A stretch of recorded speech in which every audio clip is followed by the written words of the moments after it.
अस्सलाम वालेकुम। देखिए आज मछली बना रहे हैं, अपने तरीके से आज बना रहे हैं मछली। देखिए 1.25 kg मछली है। इसको अच्छी तरह से धो लिया है, साफ़ कर लिया है। इसको देखिए बनाने के लिए पैन चढ़ा दिया है। ये पैन गर्म हो गया है। इसमें सरसों का तेल, मस्टर्ड ऑयल डाल रहे हैं। हम लोग मछली इसी में बनाते हैं, ऐसे चाहे तो रिफाइन में बनाइए। ये इसमें डालने के लिए मसाला में देखिए 4 प्याज का पेस्ट बना लिया है, लहसुन है 2-3 पोट, और इसमें देखिए सरसों है पेस्ट बनाया हुआ। ये टमाटर को पीस के रख लिया है 2 पीस। अब फोड़न दे रहे हैं हम उसे, तेज़पत्ता, सरसों का, मेथी, और 5 फोड़न भी थोड़ा सा डाल दिया। ऐसे मेथी और सरसों का फोड़न बहुत मज़ेदार होता है मछली में।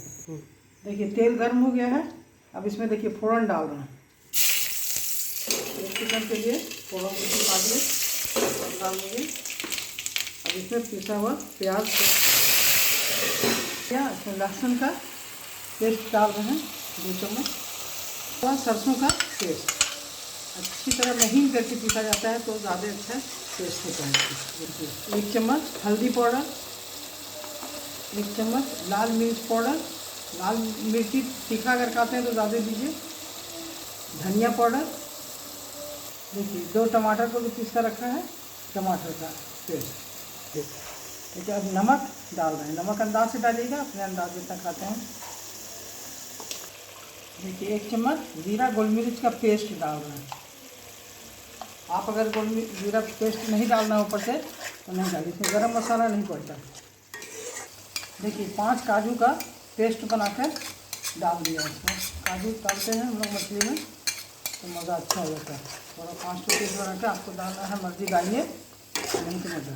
तो देखिए थोड़ी देर तक इसको मसाला को पकने देंगे। तो ये थोड़ा पानी दे रहे हैं तो मसाला थोड़ी देर पकेगा। इसको ढक देंगे। उसके बाद हम मछली को फ्राई करने के लिए मसाला मिलाएंगे। देखिए जब तक हमारा मसाला पक रहा है, तो पानी डाला है ना, थोड़ा देर पकेगा तो मसाला कच्चा नहीं रहे। और थोड़ी देर तक हम फ्राई कर रहे हैं मछली को, ढक दिया, थोड़ी देर पकेगा। मछली को थोड़ा फ्राई कर लेते हैं, हल्का, पूरा फ्राई नहीं करेंगे। शोरबा में डालना है थोड़ा मिर्चा, हल्दी और नमक डालकर, थोड़ा सा नमक डाला मसाला में, फिर नमक थोड़ा दे रहे हैं, इसको अच्छी तरह मिला लेंगे। फिर पैन चढ़ा दिया है, इसमें मछली फ्राई कर लेते हैं शोरबा में डालने के लिए। तेल गर्म हो गया है, इसमें मछली डाल दे रहे हैं।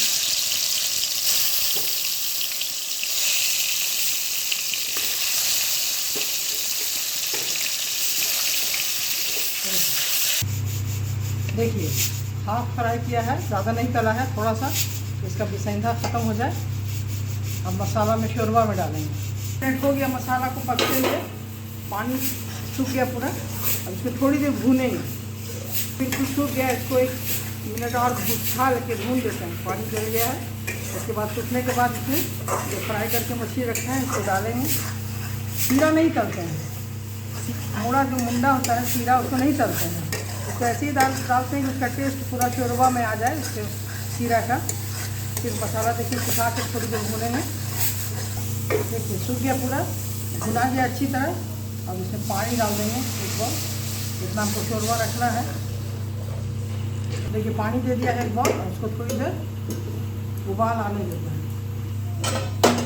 ठीक है, उबाल आ गया। अब इसमें मछली जो है फ्राई की हुई, शीरा डाल रहे हैं। शीरा को फ्राई नहीं किया है।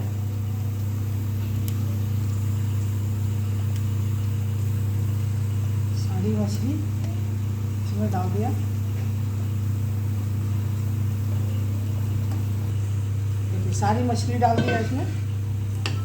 उसके बाद ऊपर से थोड़ा धनिया की पत्ती कटी हुई है, इसको डाल दे रहे हैं। और इसको ढक देंगे 5 मिनट के लिए पकेगा। मछली 5 मिनट पकने दिया था मसाला में। इसको देखिए फ्लेम को कम कर दिया था, इंडक्शन को। तैयार हो गया मछली। फिर बचा हुआ जो धनिया की पत्ती इसको डाल देना है। देखिए तैयार है। आप चाहिए, हम तो चावल के साथ बना रहे हैं, इसलिए शोरबा हमारे यहाँ खाते हैं लोग शौक से। शोरबा चावल और मछली देखिए इसी तैयार हो गई। अगर आपको सूखा हुआ रखना है तो पानी थोड़ा कम डालिए। रेडी हो गया इस तरीके से, बहुत मज़ेदार, बहुत अच्छी लगती है ऐसी मछली। एक बार मेरे तरीके से बनाइए। और खाइए। अगर पसंद आए तो मेरे चैनल को ज़रूर सब्सक्राइब कीजिए, लाइक कीजिए और शेयर ज़रूर कीजिएगा। अगली रेसिपी में फिर मिलेंगे। अल्लाह हाफिज़, अस्सलाम वालेकुम।